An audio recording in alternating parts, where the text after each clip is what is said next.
Chers amis, bonjour. Alors tout d'abord, merci d'être encore excusez-moi. Merci d'être encore connectés, disais-je. Donc notre table ronde va rebondir sur les tables rondes précédentes. Et puis plutôt que de parler d'une Europe fédérée, là nous allons rentrer un peu plus dans le détail et savoir si nous déjà en France, nous savons ou nous pouvons décentraliser. Donc, surtout au moment de la loi 4D qui va arriver et qui a été citée tout à l'heure par Hervé Marseille. Avec nous pour nous interroger sur cette question, Arnaud Duranton. Donc, vous êtes directeur délégué de Sciences Po Strasbourg, membre du Conseil de la formation des élus locaux, responsable pédagogique du Master 2 Administration locale et régionale en Europe. Vous avez publié en 2019 l'institution départementale à l'heure métropolitaine, quelle perspective, et en 2017, un ouvrage préfacé par Gérard Larcher, donc je ne peux que le saluer, intitulé Subsidiarité et collectivité territoriale. Donc autant dire que ce sont des sujets qui vous sont familiers. Avec nous, Philippe Laurent également, maire de Sceaux, depuis 2001, mais Sceaux, vous êtes élu depuis 1977, professionnellement conseil en organisation en finances publiques, notamment pour les collectivités, donc là aussi un sujet que vous connaissez professionnellement, mais également en tant qu'élu, conseiller régional depuis 2015, délégué spécial au suivi du Grand Paris Express depuis mars 2018, vice-président du territoire Vallée Sud Grand Paris et depuis 2020, deuxième vice-président de la métropole du Grand Paris, mais je serais incomplète si je ne précisais pas que vous êtes également secrétaire général de l'AMF et président du Conseil supérieur de la fonction publique territoriale, ce qui a un lien également avec notre sujet.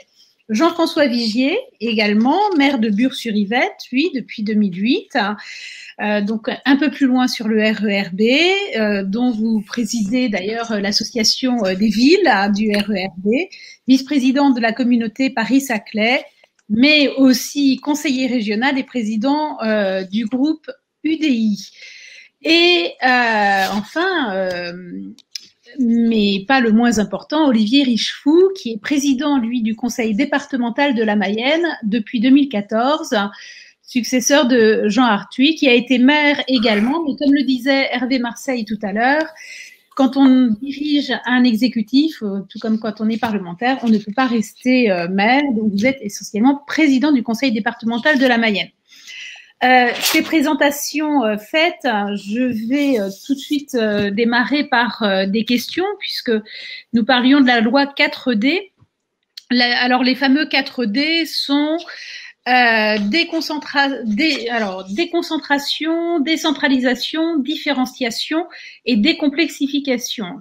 Nous allons plutôt regarder décentralisation au moment de cette table, mais malgré tout, je crois qu'il y a parfois des confusions entre déconcentration et décentralisation, et donc c'est à Arnaud Duranton, notre universitaire, que je vais donner la parole pour qu'il nous précise au niveau des termes ce qu'est la déconcentration et ce qu'est la décentralisation et en quoi elles sont tout à fait différentes.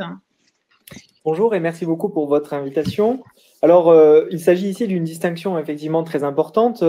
La déconcentration, pour faire simple, c'est un enjeu très ancien de l'administration des grands ensembles territoriaux. On se l'a posé même sous la République romaine.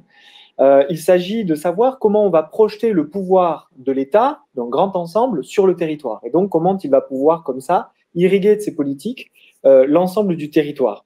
Alors, sous le Moyen-Âge et sous l'Ancien Régime, on a connu beaucoup d'expérimentations, les baillis, les sénéchaux, les intendants.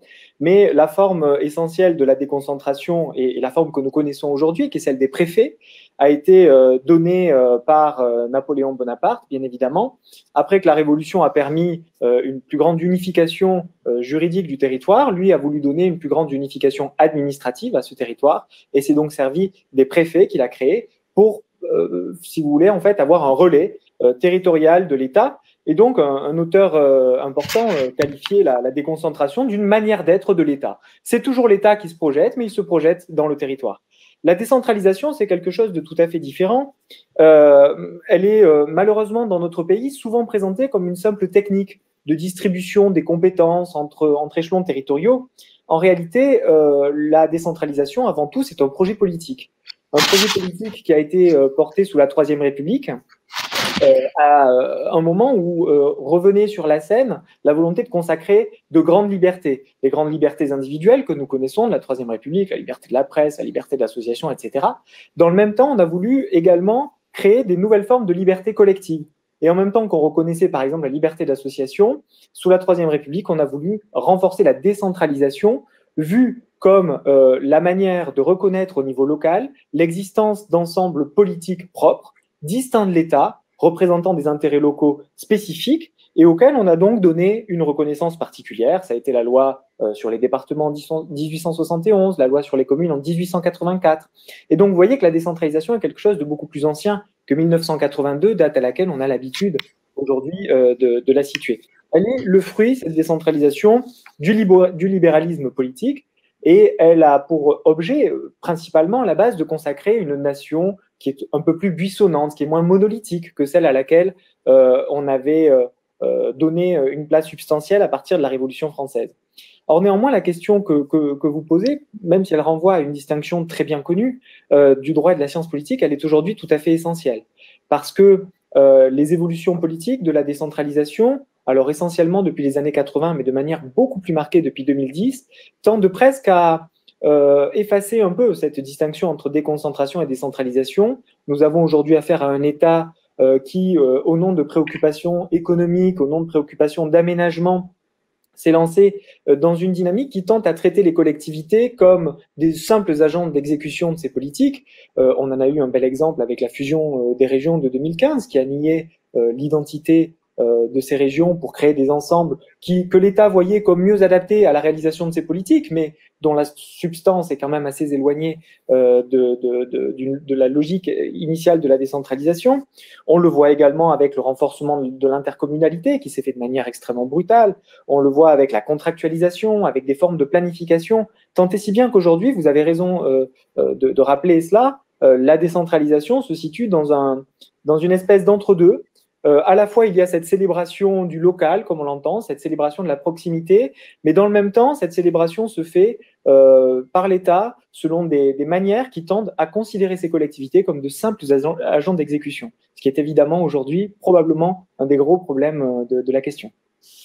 Tout à fait. Et d'ailleurs, Françoise Gatel, qui devait être là, ne l'est pas, mais elle pourrait nous parler justement de cette fameuse loi 4D. Françoise Gatel, dont je rappelle qu'elle était sénatrice, enfin qu'elle est toujours sénatrice et d'Ille-et-Vilaine et présidente surtout de la délégation aux collectivités territoriales. Et c'est vrai que quand on regarde l'importance des D de la fameuse loi 4D, on se rend compte que la décentralisation, alors qu'on nous annonce une loi de décentralisation, la décentralisation n'y est finalement pas très présente, sinon pour les moyens de transport, c'est-à-dire les routes et les voies ferrées, mais on voit bien que c'est plutôt, mais on en reparlera, des transferts de compétences plutôt que des transferts de pouvoir et de pouvoir faire. Et justement, donc je vais rebondir, Philippe Laurent, est-ce que vous pensez que notre territoire aujourd'hui est assez décentralisé? Est-ce que nous avons d'ailleurs à l'UDI une idée bien arrêtée des compétences que l'on voudrait voir décentralisées et à quel échelon? Puisque on le sait bien, nous avons plusieurs échelons entre la région, le département, les intercommunalités dont Monsieur Duranton a parlé et les communes que vous représentez. Oui, merci de me donner la parole et de me faire participer à cette table ronde. Je voudrais d'abord saluer toutes celles et tous ceux qui nous regardent et nous écoutent ce matin. Féliciter aussi l'équipe d'organisation de ce congrès, parce que moi j'y suis depuis le début de la matinée et je trouve tout ça absolument passionnant. Et puis bien sûr féliciter notre président pour sa réélection et pour le discours qu'il a prononcé et qui d'ailleurs a fait la place aux questions de décentralisation et d'équilibre des pouvoirs au sein de notre pays. Donc, je partage tout à fait l'analyse qui vient d'être faite par Monsieur Duranton. On a eu l'occasion de le dire d'ailleurs à de nombreuses reprises. Donc aujourd'hui, nous avons le sentiment qu'en effet, les exécutifs locaux deviennent peu à peu sous la pression de la crise, sous la pression aussi d'une culture de la haute administration, en tout cas d'une partie de la haute administration d'État, deviennent en réalité les sous-traitants de l'action de l'État. Et ça ne fonctionne pas. On voit que ça ne fonctionne pas. sauf lorsque finalement les élus locaux décident de véritablement s'exprimer et de prendre, si je puis dire, le pouvoir. Donc le vrai sujet en réalité, bon, la loi 4D évidemment est une loi qui a une importance relative parce que, comme vous l'avez dit, la question de la décentralisation de nouvelles compétences n'est pas très présente, elle est très limitée. D'ailleurs, nous avions fait d'autres propositions qui n'ont pas été suivies, notamment dans le domaine de la santé. Mais cette question-là, la question de la décentralisation n'est pas seulement une question, j'allais dire, d'organisation, une question technique. C'est véritablement une question politique. Est-ce que aujourd'hui, nous considérons que la décentralisation peut être un des piliers d'un projet politique, d'un projet de société? Moi, j'ai eu l'occasion de poser cette question de cette façon-là au président de la République lors d'une réunion de bureau à laquelle il nous avait invités à l'Élysée, il avait invité le bureau de l'AMF, et en fait, sa réponse a été non, finalement, a été non. Donc, pour lui, les collectivités locales sont en effet des prolongements de l'État. Ça n'est pas parce qu'il n'aime pas les élus locaux, c'est parce que c'est sa conception, c'est sa culture, et il s'est forgé cette culture-là au long de sa vie, qui est donc encore relativement courte, et qui n'a pas forcément connu toutes les expériences peut-être qu'il aurait fallu. Et donc, par conséquent, il a cette conception-là d'un État qui est présent, qui a des relations fortes avec le monde économique, mais il n'a pas cette conception d'une action publique qui doit être partagée sous la forme, par exemple, de contractualisation. Il n'y a pas forcément besoin de loi, mais qui doit être partagée entre l'État et les collectivités locales, entre les élus nationaux, le gouvernement et les exécutifs locaux. Donc on est sur un problème culturel. De toute façon, la crise sanitaire que nous venons de vivre a bien montré les difficultés. Elle a montré deux choses. Elle a montré d'abord que l'État seul ne pouvait pas s'en sortir. Par exemple, dans l'organisation des centres de vaccination, ce sont bien les collectivités locales qui ont organisé ces centres de vaccination, même si les doses étaient fournies par l'État, mais ce sont les collectivités qui ont organisé, et ça a fonctionné, en effet. Et puis, on l'a bien vu aussi que entre collectivités, c'est-à-dire entre la région, le département, la commune, eh bien, ça fonctionnait pas mal. Moi, je suis élu d'Île-de-France, comme vous l'avez rappelé, et en Île-de-France, la collaboration a été très, très fluide entre la région, les communes, et puis également avec les départements. Donc, tout le monde a travaillé dans le même sens, et ça s'est fait très simplement parce que, finalement, nous parlons le même langage. Alors, nous avons besoin, dans notre pays, compte tenu et Jean-Christophe Lagarde l'a dit dans son discours, nous avons besoin de beaucoup plus d'agilité, de plus de souplesse, et ça passe par plus de proximité et par plus de responsabilité. Si l'État, si les pouvoirs publics nationaux, si les dirigeants nationaux ne comprennent pas cela, ils seront responsables de tout. Ils ne partageront pas la responsabilité avec les autres et ce n'est pas leur intérêt. Il y a une nécessité de partage de responsabilité. Et puis, enfin, le mot clé de tout ça, c'est la confiance. Aujourd'hui, il n'y a pas de relation de confiance entre l'État et les collectivités locales. Je ne dis pas que nous ne pouvons pas faire confiance à tel ou tel ministre dans telle ou telle discussion. Je dis que globalement, la culture n'est pas la confiance, elle est même à la défiance. Elle est même à la défiance. Et j'en veux pour preuve ce qui s'est passé depuis déjà un certain nombre d'années. Ça n'est pas que de ce quinquennat-là, ça avait commencé avant, ce qui s'est passé en matière financière. En réalité, la suppression progressive des impôts, la diminution des dotations, le fléchage des subventions d'investissement sur des projets qui sont décidés par les préfets et non plus par les collectivités locales, non plus par les exécutifs locaux, eh bien tout ceci, ce sont des marques de défiance. On ne fait pas confiance aux élus pour bien gérer et on a tort parce que la décentralisation qui n'a jamais été vraiment évaluée de manière sérieuse et partagée, eh bien cette décentralisation, nous en sommes persuadés, a apporté beaucoup de points positifs aux Français dans leur vie quotidienne, dans l'équipement de leur territoire et dans le niveau des services publics. Donc nous avons, nous, UDI, je pense, nous devons faire de la décentralisation un des éléments majeurs. Nous le faisons d'ailleurs. Donc nous devons continuer à faire de la décentralisation un des piliers majeurs d'un projet de société. Voilà. Alors, je suis désolé, je vais devoir partir moi aussi parce que oui. Louis tout à l'heure avait un mariage et moi j'ai une remise de médaille de la famille à midi. Alors voilà, donc je vais devoir aussi malheureusement vous quitter, j'en suis tout à fait désolé parce que j'aurais aimé entendre mon ami Jean-François Vigier et mon autre ami Olivier Richefou avec lequel nous travaillons de manière très étroite au Conseil supérieur de la fonction publique territoriale. Très bien. Bah alors, très bonne remise de médaille. Et puis, justement, vous parliez d'Olivier Richefou et c'est à lui que je vais donner la parole pour lui poser la question. Et le département dans tout cela, et justement, Philippe Laurent nous parlait du problème notamment d'argent, de dotation, et je sais que, par exemple, une des compétences, si on peut dire, qui a été donnée au département est de distribuer le RSA, et j'ai cru comprendre que il n'y avait pas forcément, alors que c'est une politique de l'État. Alors, est-ce que c'est au département de la réaliser? C'est un exemple, sachant qu'a priori, c'est l'État qui décide de combien on doit donner, sans forcément donner l'argent qui correspond à ce qu'il décide que le département doit donner. Alors, est-ce que c'est ça de la décentralisation ou est-ce que c'est autre chose? Quelle est la vision des départements? Merci d'abord de me donner l'occasion de m'exprimer. Je voudrais d'abord remercier moi aussi les organisateurs de ce congrès numérique qui fera date, j'en suis sûr. Saluer la brillante réélection de Jean-Christophe et saluer tous les intervenants qui se sont succédés depuis le début de la matinée, que j'ai séché pour être tout à fait transparent avec vous parce que j'étais sur un marché. Il ne vous échappe pas que, comme pour mon ami de la région que j'aperçois, il y a les élections dans 3 semaines et qu'il faut donc être un peu sur le terrain. Mais je me suis extrait pour participer avec un grand plaisir à cette table ronde et porter la parole des départements. Et cher Dominique, ça a parfaitement été résumé d'abord, comme d'habitude, avec beaucoup de brio par notre ami maire de Sceaux qui, on le sait, est très engagé sur toutes les questions territoriales.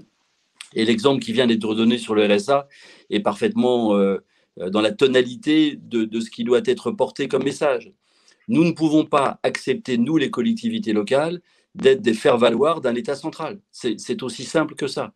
Et l'exemple du RSA qui vient d'être cité, c'est cet exemple-là dont nous ne voulons pas. Je pense que sur le RSA, nous sommes les mieux à même, grâce à notre présence et à notre proximité, d'être les bons acteurs pour l'insertion et pour faire en sorte, notamment en lien avec le milieu économique, dont les régions ont la charge et avec lesquelles la relation est sur le terrain très, très, très, très efficace. L'insertion, nous sommes vraiment des acteurs qui sont faits pour ça parce que le social, c'est notre ADN. C'est 50% de nos budgets, 50% de nos agents. Et on a ce maillage territorial infradépartemental qui est très efficace pour l'insertion. Mais il est inacceptable de voir un gouvernement qui décide d'augmenter, par exemple, le montant du RSA mensuel sans même passer un coup de fil à l'ADF, à l'Assemblée des départements de France. C'est comme ça que ça se passe. Ça ne peut pas continuer ainsi. Moi, j'ai été très marqué par le déjeuner au moment de la crise des Gilets jaunes qu'a organisé le président de la République en invitant tous les présidents de département. D'abord, ça a duré 5 heures, c'est un peu long pour un déjeuner, mais surtout, à la conclusion, un peu comme l'a dit Philippe tout à l'heure, c'est circuler, il n'y a rien à voir. La phrase du président, j'étais à sa table, j'avais cet honneur, a été de dire, mais vous voulez toujours prendre plus de domaines dans lesquels vous voulez agir, mais c'est moi qui assume les responsabilités. Donc il a le sentiment profond que, étant lié au suffrage universel, il doit rendre des comptes sur toute la politique auprès des Français. Mais il oublie que nous sommes nous aussi élus au suffrage universel dans nos cantons. Et donc je crois profondément qu'il n'est pas décentralisateur, je crois qu'il est profondément attaché à un État central. La suppression de la taxe d'habitation en est un exemple. Moi qui étais maire, comme tu l'as rappelé, je n'ai jamais entendu un seul habitant se plaindre d'une taxe d'habitation. Donc il est favorable à un État central qui dirige tout. Et nous sommes exactement dans l'opposition inverse. On en a fait la démonstration pendant cette crise Covid que s'il n'y avait pas eu ces liens très forts sur les territoires entre les préfets et entre les présidents de conseils départementaux avec les associations des maires, eh bien, une bonne partie de la crise n'aurait pas pu se régler comme elle a été réglée. Et donc, vraiment, il faut donner aux territoires qui sont capables de s'entendre. Entre les régions, les départements, les intercommunautés, on arrive à trouver, nous, le chemin pour fonctionner. Donc oui, il faut décentraliser. Et comme ça a souvent été dit, je ne fais que paraphraser certains de mes amis, cette loi 4D ou 3DS, comme on essaie peut-être de la rappeler quelquefois, c'est une loi de déception. Voilà, le D, c'est la déception, parce qu'elle ne va rien donner. Alors, moi, je fais confiance à nos amis sénateurs, à Hervé, à toi et à tous les autres pour tenter de l'améliorer. Et il faut tenter de l'améliorer parce qu'elle ne marquera pas l'histoire si elle est adoptée telle qu'elle est aujourd'hui prévue. Mais on sait malheureusement que nos amis députés UDI ne sont pas assez nombreux autour de Jean-Christophe pour faire pencher la balance du bon côté. Donc, je crois qu'il faudra attendre une prochaine alternance pour que cette idée de république fédérée, de plus de pouvoir aux collectivités et notamment aux départements, par exemple dans le champ médico-social, on cogère avec l'ARS les EHPAD. C'est une catastrophe dans l'organisation. Il faut que sur le médico-social, on puisse avoir la main par délégation des crédits de l'ARS. Nous le demandons depuis longtemps, j'espère que nous l'obtiendrons un jour. Pardon d'être un peu long, mais c'est l'enthousiasme que je porte pour l'action des départements qui m'amène à être peut-être un peu bavard. Et je retiens le 5e D de déception, finalement, par rapport effectivement à cette loi 4D et qui deviendra maintenant 5D. Et alors, je vais passer après le département à la région aussi. On va considérer que Philippe Laurent représentait peut-être un peu plus les maires et l'AMF. Et donc, Jean-François, est-ce que l'objectif d'une décentralisation, c'est la question que je posais tout à l'heure, c'est de donner plus de compétences ou mieux de compétences et plus de pouvoir sur chaque compétence, c'est-à-dire des compétences moins partagées, puisqu'on le voit, une compétence qui est donnée où c'est l'État qui décide, c'est pas une vraie compétence en réalité. Donc, Jean-François, comment est-ce que vous voyez ça? Merci, Dominique. Bonjour à Olivier d'abord. Bonjour à toutes et à tous. Félicitations à Jean-Christophe pour sa brillante élection. Et merci au premier intervenant à l'universitaire qui nous a éclairés. Je me souviens, il y a quelques années, dans mes cours de droit, que la question de la décentralisation était traitée dans le cours de liberté publique. Et je trouve que c'est un très joli nom pour parler de la décentralisation, mais malheureusement, il n'est plus en adéquation avec la réalité que nous vivons.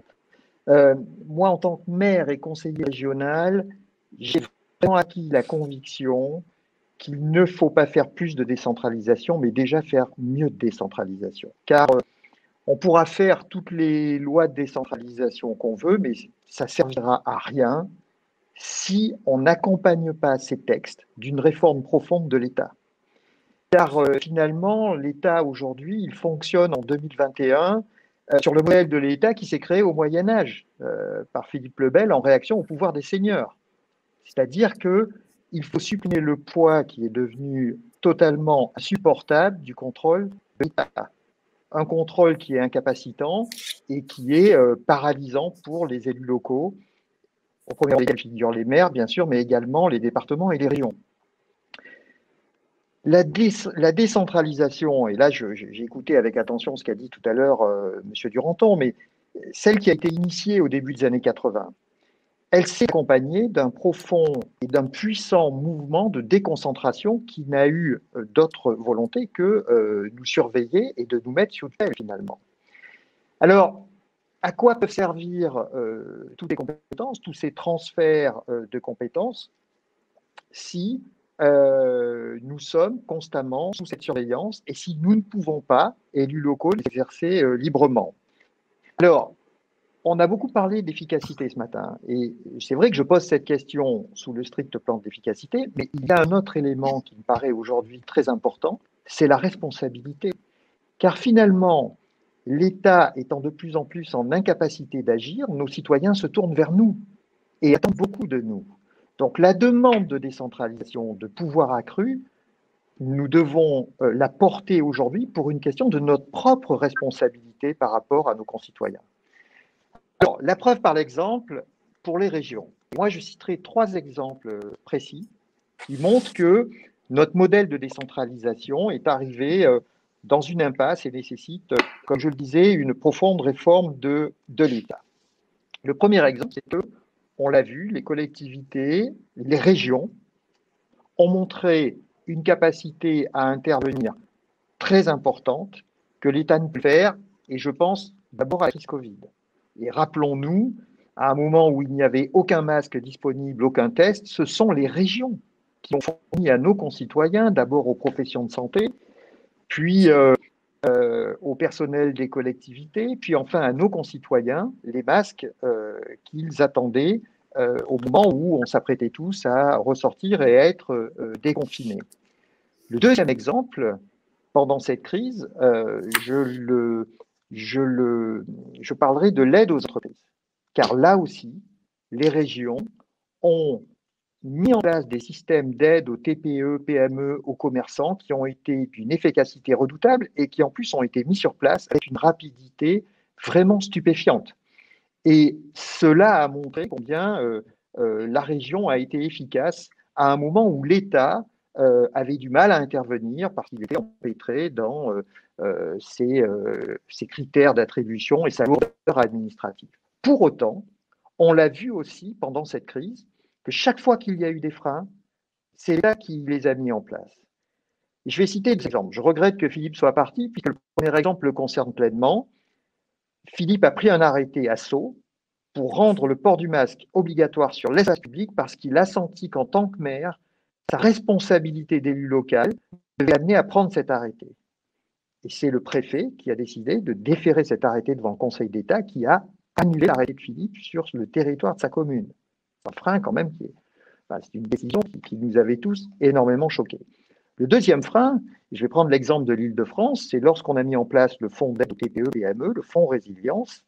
La première fois, ça s'est bien passé, on a pu le mettre en place très rapidement avec l'appui d'une entreprise locale qui était chargée de distribuer les aides. Et lorsqu'on a voulu lancer la deuxième tranche en début d'année, bien l'État nous a dit qu'il faut passer par un appel d'offres. Donc, passer par un appel d'offres alors qu'il fallait relancer une série d'aides aux TPE, PME, commerçants, artisans, dans l'urgence, ça reportait de plusieurs mois, c'était juste impossible. Il a fallu vraiment que Valérie Pécresse aille guerroyer avec le préfet de région pour obtenir de passer outre l'appel d'offres. Mais on voit bien qu'à chaque fois, les freins sont amenés par l'État. Le deuxième exemple que je voulais citer, c'est les régions qui interviennent hors compétences. Parce que lorsqu'on se met à intervenir hors compétences, ça veut dire que l'État est déficient dans un secteur particulier. Alors les maires, on intervient depuis longtemps sur la sécurité, mais les régions maintenant interviennent hors compétences sur les questions de sécurité. En Île-de-France, pendant 6 ans, ce sont 150 millions d'euros qui ont été mis sur la sécurité pour équiper des polices municipales, rénover des commissariats, des gendarmeries, dans les transports également. Donc on voit bien là aussi que l'État n'a plus les moyens de ces interventions et ce sont les collectivités locales qui viennent se substituer à lui. Et puis, troisième exemple qui me paraît aussi extrêmement parlant, et Jean-Christophe a parlé dans son discours tout à l'heure, mais il est devenu tellement éclatant pour nous, c'est cette question d'uniformité sur le territoire national. Les régions ne peuvent plus être gérées en uniformité. Il y a une différenciation qui est à prendre en compte, et on l'a tellement vu lors de la crise sanitaire. Le virus n'avait pas la même force d'une région à l'autre, et l'État a mis énormément de temps à prendre en compte cette notion de différenciation. Et puis, disons-le aussi, hors crise sanitaire, on voit bien que chaque région n'a pas la même histoire, n'a pas le même dynamisme économique, n'a pas la même politique d'aménagement du territoire. Et donc, on doit aujourd'hui marquer cette différenciation, cette différence d'une région à l'autre. Et ce sera aussi l'un des enjeux de la décentralisation. Donc, en conclusion, on voit bien que l'État n'a plus les moyens de ses prérogatives et il est aujourd'hui devenu indispensable de lancer une nouvelle phase de décentralisation, mais qui doit s'appuyer sur une réforme de l'État. J'ai acquis la conviction, en tant que président du groupe à la région et en tant que maire aussi, que nous sommes au pied du mur et que la présidentielle sera aussi l'un des moments de porter ce grand projet d'une nouvelle phase de décentralisation. Pour reprendre les termes de Jean-Christophe tout à l'heure, c'est l'efficacité au service du public, mais c'est aussi notre responsabilité, car nous sommes maintenant, devant nos concitoyens, responsables de nos politiques et nous avons de plus en plus besoin d'être efficaces pour eux. Voilà. Alors, merci beaucoup Jean-François, mais justement, ça va me permettre de poser une dernière question à Monsieur Duranton, puisque on voit bien des responsabilités partagées, tout le monde dépense de l'argent et finalement personne n'est totalement efficace sur le sujet qu'il essaye de faire, de traiter. Est-ce que la subsidiarité n'est pas une condition justement d'une décentralisation réussie? Et si vous pouviez nous dire un petit mot sur ce qu'est la subsidiarité, puisque c'est votre spécialité, et donc voilà, à vous. Merci beaucoup. Oui, la subsidiarité, c'est un concept compliqué. Pour bien le comprendre et pour comprendre les évolutions qu'il a connues, il faut revenir à son origine. L'origine du terme même, subsidiarité, c'est la doctrine sociale de l'Église qu'il a créée, à l'époque notamment où les États totalitaires étaient en train de s'affirmer en Europe. Et à l'époque, dans différentes encycliques, des papes ont donc décidé de forger ce concept pour finalement arriver à mettre un petit peu l'État à l'écart et recentrer la question sur l'individu, sur la personne. D'ailleurs, le personnalisme chrétien s'est beaucoup inspiré de ce discours. L'idée étant que finalement, la seule réalité palpable première, c'est la personne, qu'elle doit être préservée dans son indépendance, dans son autonomie, et qu'elle ne doit être dépassée par ce qui lui est supérieur, la famille, les institutions politiques, qu'autant que nécessaire et qu'autant qu'on fait montre de son incapacité à cette personne de réaliser ses projets et de se réaliser. C'est donc un concept qui est profondément proximitaire, qui recherche vraiment la proximité et qui est aussi très méfiant de l'intervention que l'État peut avoir dans la sphère individuelle. Ça, c'est vraiment l'idée de la subsidiarité à la base. Cependant, ce concept ensuite a été repris par l'Allemagne fédérale lorsqu'elle s'est reconstruite après-guerre, avant d'être ensuite repris dans le cadre de l'Union européenne, où il a un petit peu été déformé. Il a été adapté aux logiques un peu managériales, aux logiques du néolibéralisme, l'idée étant finalement de dire que l'échelon supérieur peut intervenir lorsqu'il agit mieux. La vraie question est de savoir ce que signifie agir mieux. Est-ce que c'est agir moins cher? Est-ce que c'est agir plus proche? Est-ce que c'est agir plus en phase avec tel ou tel objectif politique? Il est très difficile de savoir ce qu'est agir mieux, et c'est ce qui fait que la subsidiarité en elle-même est relativement paralysée, parce qu'elle ne donne pas de sens précis à atteindre, et dans la manière dont elle a été appliquée, par exemple, dans l'Union européenne, on voit bien que la Cour de justice de l'Union européenne n'a jamais sanctionné des prises de compétences par l'Union européenne, et que bien au contraire, la subsidiarité a servi plus à alimenter les compétences de l'Union européenne qu'à préserver les compétences de l'État. Et donc, en soi, elle peut être aussi un concept dangereux pour la décentralisation, dans la mesure où elle pourrait parfois davantage justifier l'intervention de l'État ou des échelons supérieurs plutôt que ceux de l'échelon inférieur, au prétexte qu'il est toujours facile, finalement, de montrer qu'on agit mieux lorsqu'on agit plus gros, parce qu'il y a toujours cette espèce de mythe également des économies d'échelle. C'est là la véritable difficulté. Néanmoins, on constate effectivement que les États qui connaissent ce concept de subsidiarité, essentiellement, sont des États fédéraux. Hein. Je citais tout à l'heure l'exemple de l'Allemagne. Et c'est là probablement la plus grosse difficulté pour la France. C'est qu'il sera très difficile de transposer ce concept de subsidiarité dans l'organisation administrative française, parce que nous n'avons pas la même histoire et le même regard politique, et que plus encore, il faut mesurer les facteurs de résilience du système. Ces facteurs sont au moins au nombre de deux, en tout cas les deux principaux. Il y a d'abord la résilience de la haute fonction publique française, hein, qui est vraiment très structurée autour d'un regard de l'État et d'une conception de l'État qui paralyse un petit peu la subsidiarité. Et puis, il y a aussi des obstacles juridiques très forts. Et le Conseil constitutionnel, notamment, n'est pas pour rien dans cela. Il a beaucoup paralysé l'effet de la réforme constitutionnelle menée par Jean-Pierre Raffarin en 2003.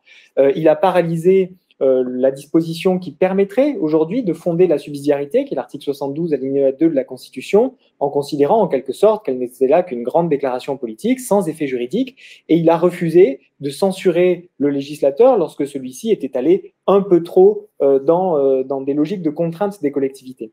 Donc la subsidiarité, très clairement, peut être un outil, en tout cas pour mieux penser la décentralisation, mais j'ai plutôt tendance à penser que c'est la décentralisation elle-même, mieux pensée et mieux conçue politiquement, qui pourra alimenter la subsidiarité. En dernier recours, la subsidiarité étant donc ici plutôt un résultat qu'un moyen.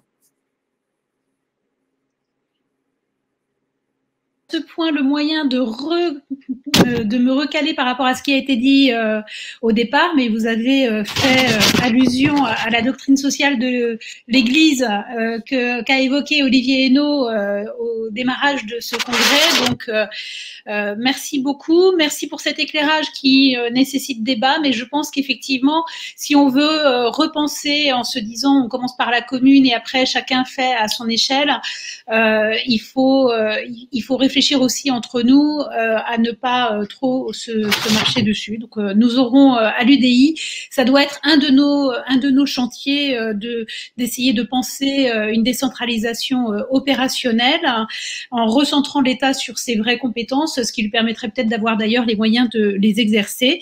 Et donc je termine aussi en félicitant et en remerciant toutes les équipes, en félicitant bien entendu Jean-Christophe Lagarde pour sa réélection ainsi que l'ensemble du bureau national, et je laisse la parole à la table ronde suivante.